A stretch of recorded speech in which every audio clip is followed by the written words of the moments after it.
Hello, I'm Lydia Prudent. I go to the University of Georgia, and I'm an energy research intern at IWP.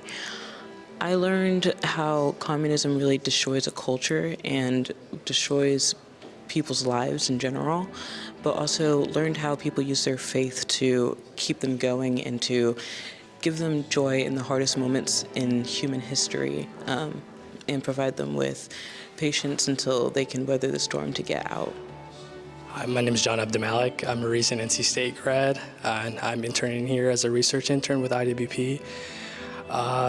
Going through the museum, it gave me more of a broad perspective of the effects of communism around the world, as I had mostly known more in Czechoslovakia, as I studied abroad in Czechia. So just to see the effects that families around the world from different backgrounds, like in Cuba, Vietnam, and more, just to see the effects of that really gave me a broad perspective, and this museum really helped me with that.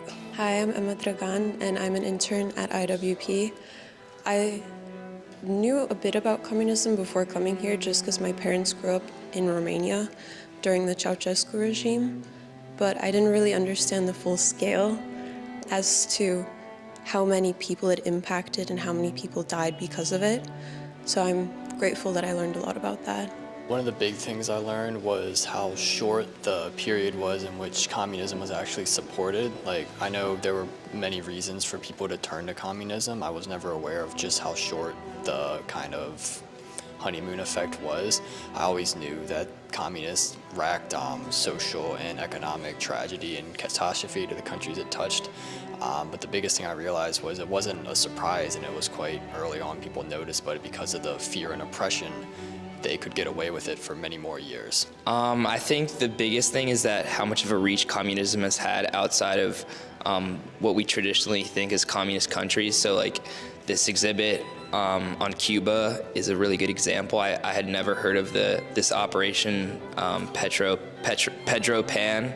It's really interesting to see like the impact communism had in Cuba and how it affected immigration to the U.S. and kind of what we see in Miami today as a very large Cuban population. Good morning, my name is Aiden Xiang. I'm a research intern at IWP, and it was interesting to walk through the exhibits at the museum because over the summer I went to Vietnam. I went to the museums in Ho Chi Minh City and also Hanoi, and it was interesting to see the different perspectives from people living under communism, especially during the Vietnam War, and how they're able to continue living their lives. But here I felt like there was a stark contrast because a lot of the people were suffering under starvation, poverty, and it was just interesting to see the different perspectives. What I learned, there's a lot of logistics that go into communism. In my past history classes, I've learned a lot about the cold hard facts and the numbers, but this museum really brought a human element to that, and that I think is where I can compare what victims of communism have gone through versus what I have gone through.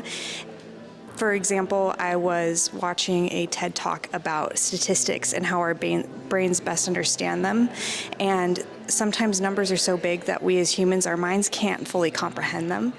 But it helps if we have something to compare them to. So to be able to put a human aspect to the numbers was amazing.